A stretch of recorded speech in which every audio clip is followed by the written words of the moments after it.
नारायणं नमस्कृत्यं नरं चैव नरोत्तमं देवीं सरस्वतीं चैव ततो जयमुदीरयेत्। जय श्री कृष्ण। राधे राधे। कार्तिक मास महात्म्य पद्म पुराण से वर्णित चौथा अध्याय सुनेंगे। आज के अध्याय की इस कथा में हम सब कार्तिक व्रत के नियम और उद्यापन की विधि जानेंगे। तो आइए सर्वप्रथम भगवान का स्मरण करते हुए सब बोलिए, विष्णु भगवान की जय। ओम नमो भगवते वासुदेवाय।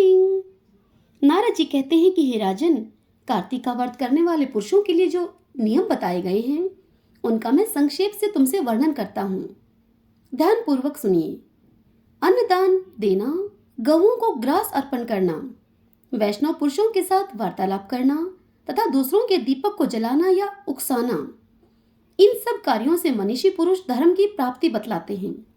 बुद्धिमान पुरुष दूसरों के अन्न, दूसरे की शैया, दूसरे की निंदा और दूसरे की स्त्री का सदा ही परित्याग करें तथा कार्तिक में तो इन्हें त्यागने की विशेष रूप से चेष्टा करें। उड़द, मधु, सौविरिक तथा राजमांस आदि अन्न कार्तिक का व्रत करने वाले मनुष्य को नहीं खाने चाहिए। दाल, तिल का तेल, भाव दूषित तथा शब्द दूषित अन्न का भी व्रती मनुष्य परित्याग करें। कार्तिक का व्रत करने वाला पुरुष देवता, वेद, द्विज, गुरु, गौ, वर्ती, स्त्री, राजा तथा महापुरुषों की निंदा को छोड़ दें। बकरी, गाय और भैंस के दूध को छोड़कर अन्य सभी पशुओं का दूध मांस के समान ही वर्जित है। ब्राह्मणों के खरीदे हुए सभी प्रकार के रस, तांबे के पात्र में रखा गया गाय का दूध, दही और घी, गड्ढे का पानी और केवल अपने लिए बनाया हुआ भोजन, इन सबको विद्वान पुरुषों ने आमिष के तुल्य माना है। व्रती मनुष्यों को सदा ही ब्रह्मचार्य का पालन, भूमि पर शयन, पत्तल में भोजन और दिन के चौथे पहर में एक बार अन्न ग्रहण करना चाहिए। कार्तिक का व्रत करने वाला मानव प्याज, लहसुन, हींग, छत्राक अर्थात गोबर छत्ता, गाजर, नालिक, भसीड़, मूली और साग खाना छोड़ दे। लौकी, बैंगन, कोहड़ा, भतुआ, लसोड़ा और कैथ भी त्याग दे। व्रती पुरुष रजस्वला का स्पर्श न करे। मलेच्छ, पतित, व्रतहीन, ब्राह्मण द्रोही और वेद के अनधिकारी पुरुषों से कभी वार्तालाप न करें। इन लोगों ने जिस अन्न को देख लिया हो उस अन्न को भी न खाएं। कौओं का जूठा न खाएं।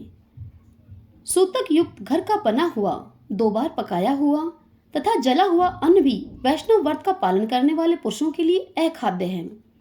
जो कार्तिक में तेल लगाना, खाट पर सोना, दूसरे का अन्न लेना और कांसे के बर्तन में भोजन करना छोड़ देता है, उसी का व्रत परिपूर्ण होता है। व्रती पुरुष प्रत्येक व्रत में सदा ही पूर्वोक्त निषिद्ध वस्तुओं का त्याग करें तथा अपनी शक्ति के अनुसार भगवान विष्णु की प्रसन्नता के लिए करच आदि व्रतों का अनुष्ठान करता रहे। गृहस्थ पुरुष रविवार के दिन सदा ही आंवले के फल का त्याग करें। इसी प्रकार माघ में भी व्रती पुरुष उक्त नियमों का पालन करे और श्री हरि के समीप शास्त्रविद जागरण भी करे। इन नियमों के पालन में लगे हुए कार्तिक व्रत करने वाले मनुष्य को देखकर यमदूत उसी प्रकार भागते हैं जैसे कि सिंह से पीड़ित हाथी। भगवान विष्णु के इस व्रत को 100 यज्ञों की अपेक्षा भी श्रेष्ठ जानना चाहिए, क्योंकि यज्ञ करने वाला पुरुष स्वर्गलोक को पाता है और कार्तिक का व्रत करने वाला मनुष्य बैकुंठ धाम को। इस पृथ्वी पर भोग और मोक्ष प्रदान करने वाले जितने भी क्षेत्र हैं वे सभी कार्तिक का व्रत करने वाले पुरुष के शरीर में निवास करते हैं। मन, वाणी, शरीर और क्रिया के द्वारा होने वाला जो कुछ भी दुष्कर्म या दोषोपन होता है वह कार्तिक व्रत में लगे हुए पुरुष को देखकर तत्काल नष्ट हो जाता है। इंद्र आदि देवता भगवान विष्णु की आज्ञा से प्रेरित होकर कार्तिक का व्रत करने वाले पुरुष की निरंतर रक्षा करते रहते हैं, ठीक उसी तरह जैसे कि सेवक राजा की रक्षा करते हैं। जहां सबके द्वारा सम्मानित वैष्णव व्रत का अनुष्ठान करने वाला पुरुष नित्य निवास करता है, वहां ग्रह, भूत, पिशाच आदि नहीं रहते। हे राजन, अब मैं कार्तिक व्रत के अनुष्ठान में लगे हुए पुरुष के लिए उत्तम उद्यापन की विधि का संक्षेप से तुमसे वर्णन करता हूँ। तुम एकाग्रचित होकर इसे सुनो। व्रती मनुष्य कार्तिक शुक्ल पक्ष की चतुर्दशी को व्रत की पूर्ति तथा भगवान विष्णु की प्रसन्नता के लिए इस व्रत का उद्यापन करें। तुलसी जी के ऊपर एक सुंदर मंडप बनावे जिसमें 4 दरवाजे बने हों। उस मंडप में सुंदर बंधनवार लगाकर उसे पुष्पमय चमर से सुशोभित करें। चारों दरवाजों पर पृथक पृथक मिट्टी के 4 द्वारपाल पुण्यशील, सुशील, जय और विजय की स्थापना करके उन सबका पूजन करें। तुलसी के मूल भाग में वेदी पर सर्वतोभद्र मंडल बनाए, जो 4 रंगों से रंजित होकर सुंदर शोभा संपन्न और अत्यंत मनोहर प्रतीत होता हो। सर्वतोभद्र के ऊपर पंचरत्न युक्त कलश की स्थापना करें। उसके ऊपर नारियल का महान फल रख दें। इस प्रकार कलश स्थापित करके उसके ऊपर समुद्र कन्या लक्ष्मी जी के साथ शंख, चक्र और गदा धारण करने वाली पीताम्बरधारी देवेश्वर श्री विष्णु की पूजा करें। सर्वतोभद्र के मंडल में इंद्र आदि लोकपालों का भी पूजन करना चाहिए। भगवान द्वादशी को शयन से उठे, त्रयोदशी को देवताओं ने उनका दर्शन किया और चतुर्दशी को सबने उनकी पूजा की, इसलिए इस समय भी उसी तिथि को उनकी पूजा की जाती है। उस दिन शांत एवं शुद्ध चित्त होकर भक्तिपूर्वक उपवास करना चाहिए और आचार्य की आज्ञा से देव देवेश्वर श्री विष्णु की स्वर्णमयी प्रतिमा का षोडशो उपचार के द्वारा नाना प्रकार के भक्ष्य भोज्य पदार्थ प्रस्तुत करते हुए उनका पूजन करना चाहिए। रात्रि में गीत और वाद आदि मांगलिक उत्सवों के साथ भगवान के समीप जागरण करना चाहिए। जो भगवान विष्णु के समीप जागरण काल में भी भक्तिपूर्वक गान करते हैं, वे 100 जन्मों की पाप राशि से मुक्त हो जाते हैं। भगवान विष्णु के निमित्त जागरण काल में गीत वाद करने वाले तथा सहस्त्र गौदान करने वालों को भी एक समान ही फल की प्राप्ति बतलाई गई है। जो रात्रि में वासुदेव के समक्ष जागरण करते समय भगवान विष्णु के चरित्रों का पाठ करके वैष्णव पुरुषों का मनोरंजन करता है तथा मनमानी बातें नहीं करता, उसे प्रतिदिन कोटि तीर्थों के सेवन के समान पुण्य प्राप्त होता है। रात्रि जागरण के पश्चात पूर्णिमा को प्रातःकाल अपनी शक्ति के अनुसार 30 या फिर एक सपत्नीक ब्राह्मण को भोजन के लिए निमंत्रित करें। उस दिन किया हुआ दान, होम और जप अक्षय फल देने वाला माना गया है। अतः व्रती पुरुष खीर आदि के द्वारा ब्राह्मणों को भली भांति भोजन कराएं। अतो देवाः आदि 2 मंत्रों से देव देव भगवान विष्णु तथा अन्य देवताओं की प्रसन्नता के लिए पृथक पृथक तिल और खीर की आहुति छोड़े, फिर यथाशक्ति दक्षिणा देकर उन्हें प्रणाम करें। इसके बाद भगवान विष्णु, देवगण तथा तुलसी का पुनः पूजन करें। कपिला गाय की विधि पूर्वक पूजा करें और व्रत का उपदेश करने वाले सपत्नीक आचार्य का भी वस्त्र तथा आभूषणों आदि के द्वारा उनका पूजन करें। फिर अंत में सब ब्राह्मणों से क्षमा प्रार्थना करें और कहे, हे विप्रवरों, आप लोगों की कृपा से देवेश्वर भगवान विष्णु मुझ पर सदा प्रसन्न रहें। मैंने गत 7 जन्मों में जो पाप किए हों वे सब इस व्रत के प्रभाव से नष्ट हो जाएं। प्रतिदिन भगवान के पूजन से मेरे संपूर्ण मनोरथ सफल हों तथा इस देह का अंत होने पर मैं अत्यंत दुर्लभ वैकुंठ धाम को प्राप्त करूं। इस प्रकार क्षमा याचना करके ब्राह्मणों को प्रसन्न करने के पश्चात उन्हें विदा करें और फिर गौ के सहित भगवान विष्णु की स्वर्णमयी प्रतिमा आचार्य को दान कर दें। तत्पश्चात भक्त पुरुष सुहृदयों और गुरुजनों के साथ स्वयं भी भोजन कर ले। कार्तिक हो या माघ, उसके लिए ऐसे ही विधि बताई गई है। जो मनुष्य इस प्रकार कार्तिक के उत्तम व्रत का पालन करता है वह निष्पाप एवं मुक्त होकर भगवान विष्णु की समीपता प्राप्त करता है। संपूर्ण व्रतों और तीर्थों तथा दानों से जो फल मिलता है वही इस कार्तिक व्रत का विधि पूर्वक पालन करने से करोड़ गुना होकर मिलता है।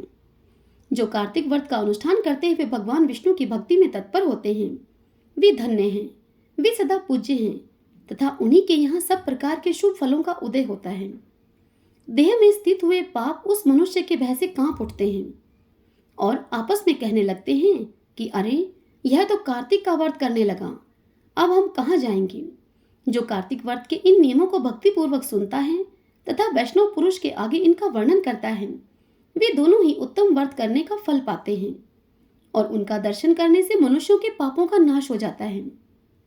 नारद जी कहते हैं कि हे राजा पृथु, कार्तिक व्रत के उद्यापन में तुलसी के मूल प्रदेश में भगवान विष्णु की पूजा की जाती है, क्योंकि तुलसी उनके लिए अत्यंत प्रीतिदायिनी मानी गई है।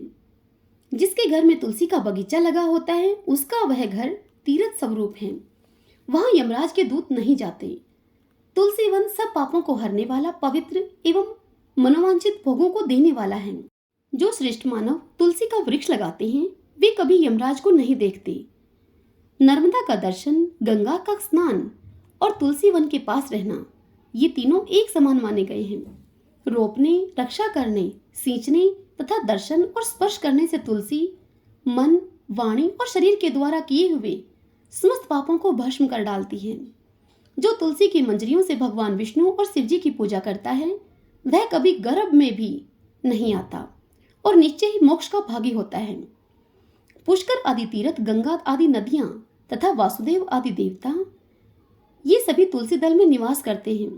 हे नृपश्रेष्ठ, जो तुलसी की मंजरी से संयुक्त होकर प्राणों का परित्याग करता है उसे श्री विष्णु का सायुज्य प्राप्त होता है। यह सत्य है, सत्य है। जो शरीर में तुलसी की मिट्टी लगाकर मृत्यु को प्राप्त होता है वह सैकड़ों पापों से युक्त हो तो भी उसकी ओर साक्षात यमराज भी नहीं देख सकते। जो मनुष्य तुलसी काष्ठ का चंदन लगाता है उसके शरीर को पाप छू भी नहीं सकते।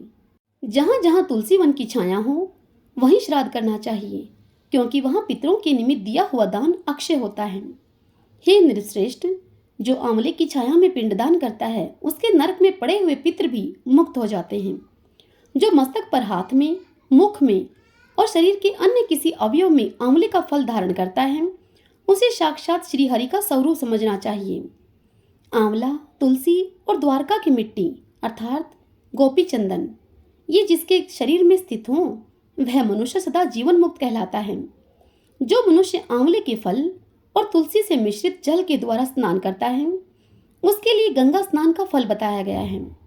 जो आंवले के पत्ते और फलों से देवता की पूजा करता है वह मनुष्य भांति भांति के स्वर्णमय पुष्पों से पूजा करने का फल पाता है। कार्तिक में जब सूर्य तुला राशि पर स्थित होते हैं उस समय समस्त तीर्थ, मुनि, देवता और यज्ञ ये सभी आंवले के वृक्ष का आश्रय लेकर रहते हैं। जो द्वादशी को तुलसी दल और कार्तिक में आंवले का पत्ता तोड़ता है वह अत्यंत निंदित नरकों में पड़ता है। जो कार्तिक में आंवले की छाया में बैठकर भोजन करता है उसका वर्ष भर का अन्न संसर्ग जनित दोष दूर हो जाता है। जो मनुष्य कार्तिक में आंवले की जड़ में भगवान विष्णु की पूजा करता है उसके द्वारा सदा संपूर्ण क्षेत्रों में श्री विष्णु जी का पूजन संपन्न हो जाता है। जैसे भगवान विष्णु की महिमा का पूरा पूरा वर्णन असंभव है उसी प्रकार आंवले और तुलसी के महात्म्य का वर्णन भी नहीं किया जा सकता। जो आंवले और तुलसी की उत्पत्ति की कथा को भक्ति पूर्वक सुनता और सुनाता है वह पाप रहित होकर अपने पूर्वजों के साथ श्रेष्ठ विमान पर बैठकर स्वर्गलोक को जाता है। हरि ओम तत्सत। गोविंदे गोविंदे हरे मुरारी, गोविंदे गोविंदे मुकुंदे कृष्ण, गोविंदे गोविंदे रथांग पाणि, गोविंदे दामोदर माधवीति। ओम नमो भगवते वासुदेवाय।